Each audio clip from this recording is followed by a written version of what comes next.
Assalamualaikum warahmatullahi wabarakatuh. Baiklah, perkenalkan nama saya Delsi Firanda dengan NIM 2510101003 dari Prodi Hukum Keluarga Islam.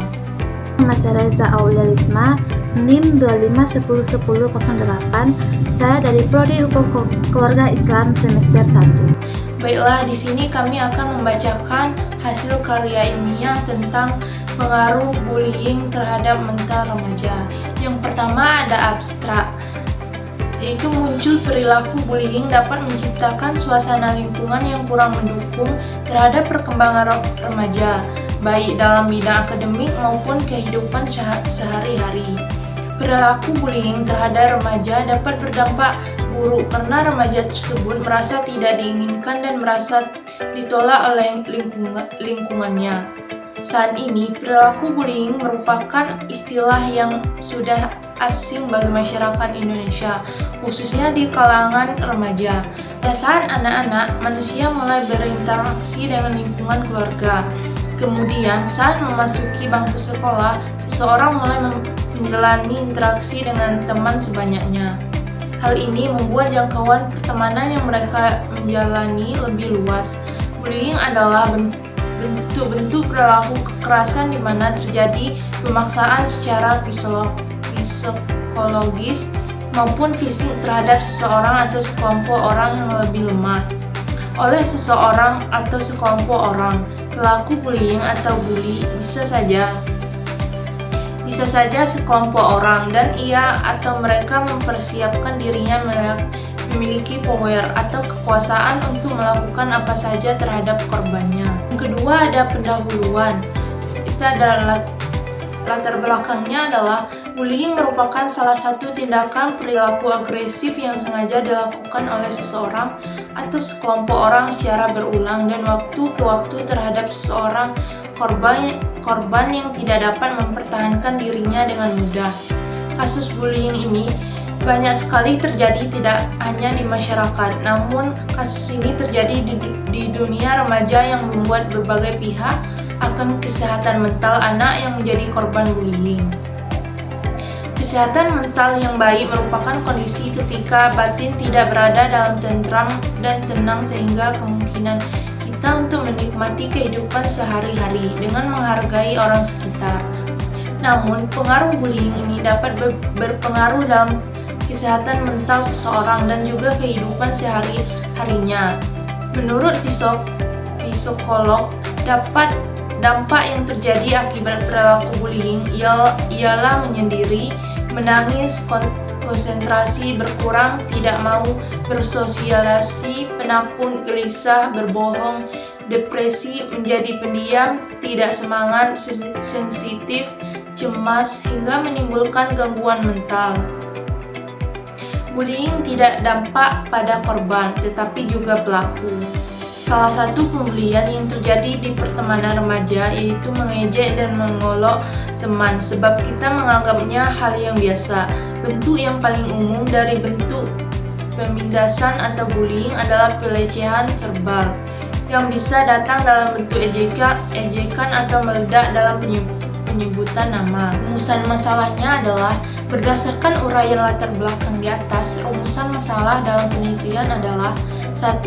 Apa saja bentuk bullying pada remaja di dalam lingkungan pertemanan remaja? 2. Bagaimana pengaruh bullying terhadap kesehatan mental remaja? Tujuan penelitian meliputi 1. Untuk mengetahui apa saja bentuk bullying pada remaja di dalam lingkungan remaja. 2. Untuk mengetahui bagaimana pengaruh bullying terhadap kesehatan mental remaja. Manfaat penelitian. 1. Bagi remaja. Melalui penelitian ini, diharap pada remaja dapat menambah wawasan terhadap bullying sehingga pengetahuan yang baik dapat mengurangi kejadian bullying khususnya pada pertemanan remaja zaman sekarang. 2. Bagi orang tua. Melalui penelitian ini, diharapkan orang tua dapat mengetahui dampak buruk dari bullying dan mereka dapat lebih memperhatikan anak mereka.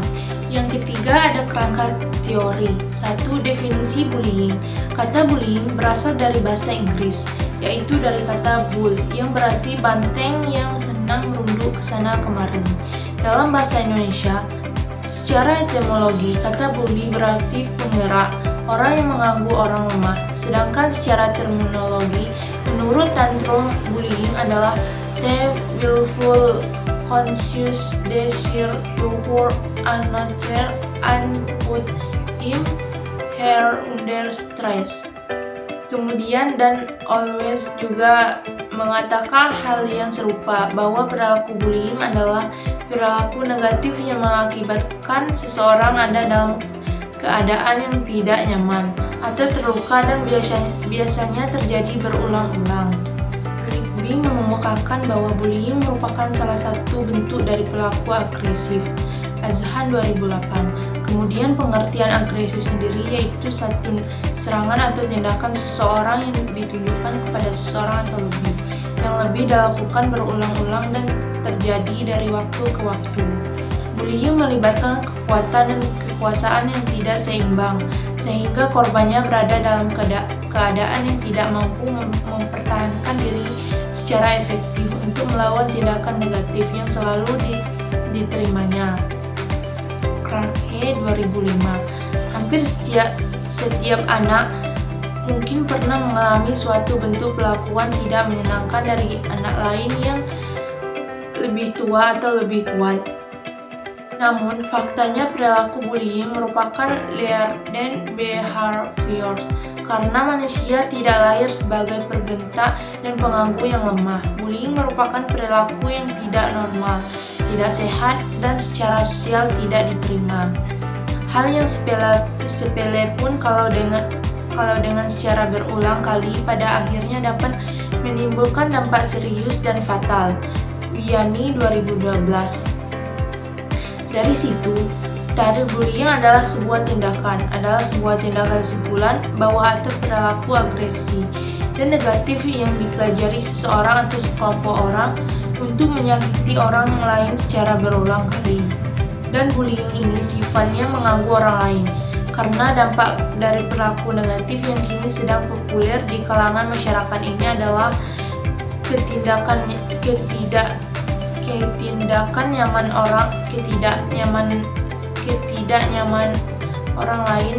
nyamanan orang lain atau korban. 2. Bentuk-bentuk bullying.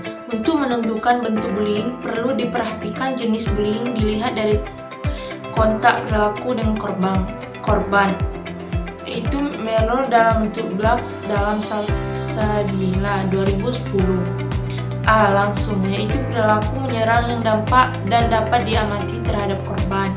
B. Tidak langsung, yaitu perilaku menyerang dengan rahasia, sembunyi-sembunyi, dan tidak nampak.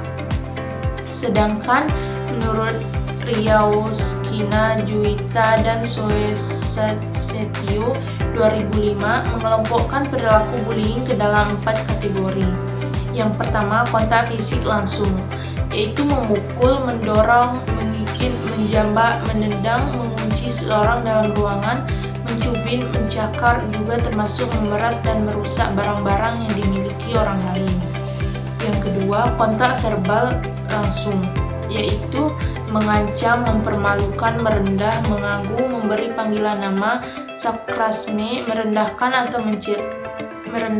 mencela atau mengejek, mengintimidasi, memaki, dan menyebar gosip. Yang ketiga, perilaku nonverbal langsung, melihat dengan sinis, menjulurkan lidah, menampilkan ekspresi wajah yang merendahkan, mengejek atau mengancam. Biasanya disertai oleh bullying fisik verbal. Yang keempat, perilaku nonverbal tidak langsung, yaitu mendiami seseorang, manipulasi persahabatan hingga retak, sengaja mengucilkan dan mengabaikan, mengirimkan surat kaleng. Pelecehan seksual yaitu kadang dikategorikan perilaku agresif, fisik atau verbal. Perang bullying, Marini, Verbain, dan Zuber tahun 1999 dalam jurnal yang menyederhanakan perang bullying menjadi 3 kelompok. Salsabila tahun 2010, yaitu bullies atau pelaku adalah seseorang melakukan bullying dikarenakan beberapa faktor membelakanginya. Berdasarkan penelitian Melaughlin, Ray, dan Eve tahun 2005, dinyatakan bahwa pelaku bullying sebenarnya ingin menyembunyikan rasa insecure atau rasa tidak amannya dan rasa bosan terhadap dirinya sendiri. Dan pada kenyataan berlaku bully dapat memunculkan rasa percaya diri dan harga diri yang tinggi. Dalam Salsabila tahun 2010, ciri-ciri pelaku adalah E.R.S. Debor dan Stephanie, atau dalam Salsabila tahun 2010 adalah 1. Anak perhatian menunjukkan agresivitas dalam mengharapkan sesuatu apapun. 2. Kurang memiliki empati dan sulit bertanggung jawab rasa terhadap anak lain. 3. Tidak ada rasa bersalah. Pelaku bullying sepenuhnya percaya bahwa korban memprovokasi munculnya aksi bullying tersebut. 4. Merasa diri lebih unggul, mengharapkan kemenangan di setiap situasi. 5. Memiliki jalan pikiran yang tidak realistik. Faktor-faktor yang mempengaruhi terjadinya bullying. Peristiwa bullying yang telah terjadi banyak di sekolah-sekolah tidak mendapatkan konsekuensi negatif dari pihak guru atau sekolah. Jika dilihat dari teori belajar, bully mendapatkan reward dari pelakunya. Si bully mempersepsikan bahwa semua tindakan yang telah dilakukannya mendapat pembenaran, bahkan memberinya identitas sosial yang membanggakan. Pihak outsider seperti guru, murid, orang-orang yang bekerja di sekolah, orang tua, walaupun mereka mengetahui adanya praktik bullying, namun tidak melaporkannya, tidak mencegah diinginkan. Pihak dan hanya membiarkan saja praktik bullying, namun tetap tidak melaporkan, tidak mencegah dan hanya membiarkan saja praktik bullying berjalan karena merasa bahwa hal ini wajar. Sebenarnya juga ikut berperan mempertahankan sumurnya bullying di sekolah-sekolah. Belsa Yenisari mengatakan bahwa bullying dapat mengakibatkan stres, depresi, ketakutan, trauma, hingga tindakan membahayakan diri. Lingkungan keluarga, sekolah, teman sekolah perlu memberikan dukungan kepada korban bullying agar remaja tidak merasa sendiri dan dapat pulih dengan baik. Dengan seiring waktu, pada saat korban merasa naik status sosialnya atau karena naik kelas dan telah dibebaskan melalui kegiatan inisiasi informal oleh kelompok bully, terjadilah perputaran peran. Korban berubah menjadi bully, asisten atau reinforcer untuk melampiskan dendamnya. Morrison mengemukakan bahwa terjadinya perilaku bullying antara lain disebabkan oleh perbedaan kelas atau senioritas, ekonomi, agama, gender, etnitas, atau rasisme, senioritas tradisi, senioritas keluarga yang tidak rukun, situasi sekolah yang tidak harmonis atau diskriminatif, karakter individu atau kelompok. Perspektif Mawardah tahun 2009. Ran sering terjadi karena nilai yang salah atas perilaku korban. Perilaku bullying yang kerap terjadi di Indonesia berbagai faktor seperti senioritas atau perpeloncoan saat siswa-siswi baru datang, dan itu menjadikan bahan lelucon atau balas dendam dari para senior mereka yang dilakukan tidak hanya sekali, bahkan mungkin berkali-kali. Selain itu, bullying juga bisa terjadi karena faktor perbedaan strata sosial. Beberapa siswa-siswi merasa mereka paling kuat, unggul, atau bahkan lebih tinggi sosialnya daripada siswa-siswi yang lain. Itu menjadikan mereka mudah untuk melakukan tindakan bullying kepada korbannya, yang biasanya merasa kurang percaya diri dan pendiam. Di sini terus berikutnya ada metode penelitian, yaitu ada desain penelitian, yaitu pendekatan yang digunakan dalam penelitian ini adalah pendekatan kualitatif. Pendekatan kualitatif adalah suatu prosedur penelitian yang menghasilkan data deskriptif berupa kata-kata tertulis atau lisan orang-orang yang berperilaku yang dapat diamati. Pendekatan kualitatif memiliki karakteristik alami, natural setting sebagai sumber data langsung. Deskriptif, proses lebih dipertingkatkan daripada hasil. Analisis dapat penelitian kualitatif cenderung dilakukan secara analisis induktif dan makna-makna yang merupakan yang esensial. Objek dalam penelitian kualitatif adalah objek yang alamiah atau natural setting, sehingga penelitian ini sering disebut dengan penelitian naturalistik. Objek yang alami adalah objek yang apa adanya, tidak ada dimanipulasi oleh peneliti sehingga kondisi saat penelitian masuk objek.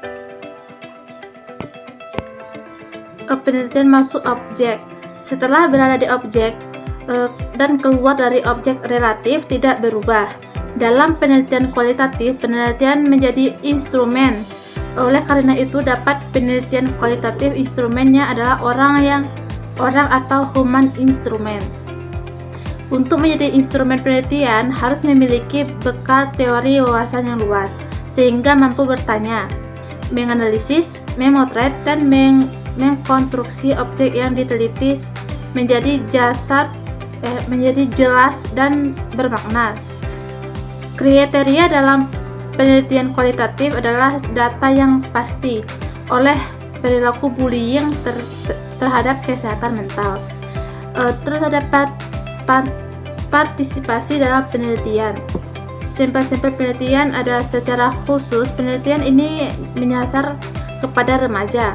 Adalah pilihan siswa pada jenjang ini sebagai sampel penelitian karena remaja yang pada usia tersebut dianggap sudah mampu memberikan pendapat yang lebih terstruktur dan bervariasi, sehingga jawaban yang diperoleh dan terkoneksi dengan baik dengan jawaban kuesioner yang intinya juga akan diisi langsung oleh siswa atau remaja. Di samping itu, mayoritas berhasil memanfaatkan IPTEK sebagai teknologi dan belajar dan sebagai sumber mengetahui sesuatu mengenai pembelajaran. Sehingga hal ini dapat mempermudah penelitian dalam mengumpulkan berbagai data yang dibutuhkan nanti. Ada metode analisis data dan teknik pengumpulan data. Ada kuesioner, ada observasi, ada instrumen penelitian, dan ada juga survei. Survei dilakukan menggunakan Google Form, sehingga media kuesioner yang berisi 10 buah pertanyaan yang akan diisi oleh siswa atau remaja. Kuesioner ini akan menjadi pendukung untuk mengetahui suatu hal yang dapat berpengaruh terhadap gaya hidup siswa tersebut, dan kuesioner ini akan membuat suatu presentasi yang berguna untuk mengumpulkan data. Dan juga ada observasi dan ada hasil dan pembahasan.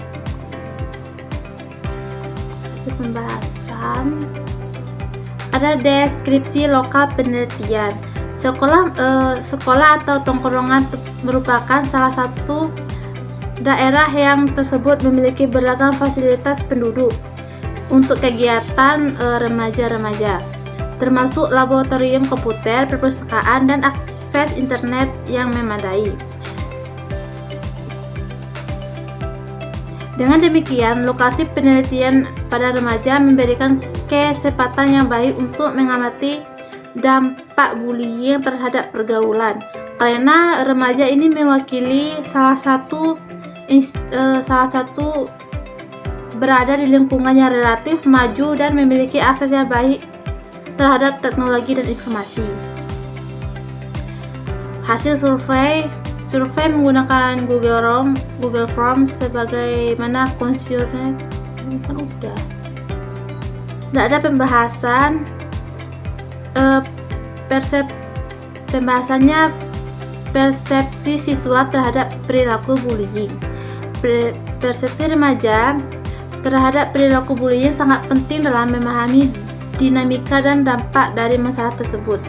Hasil observasi menunjukkan bahwa mayoritas remaja menganggap perilaku bullying sebagai sesuatu yang negatif dan tidak dapat diterima. Mereka menyadari bahwa perilaku tersebut merupakan penyimpangan yang perlu mendapatkan perhatian serius. Hal ini mencerminkan tingkat kesadaran yang baik kalangan remaja tentang pentingnya menghindari perilaku bullying. Persepsi positif ini merupakan indikasi bahwa siswa memiliki pemahaman yang baik tentang konsep manusia, empati, dan pentingnya menjaga hubungan yang baik dengan sesama. Mereka mungkin juga mengalami dampak positif dari program anti-bullying yang telah dilakukan di sekolah, di tongkrongan, dan di lingkungan sosial yang mendukung. Namun perlu diingat bahwa tidak semua remaja memiliki persepsi terhadap bullying. Beberapa siswa mungkin memiliki pandangan yang lebih netral atau bahkan cenderung memberikan perilaku bullying pada konteks tertentu. Oleh karena itu, penting bagi sekolah atau orang tua dan pihak yang terkait untuk terus melakukan sosialisasi dan pembinaan agar persepsi positif terhadap bullying pada yang diterapkan. Jadi dan ada penutup kesimpulannya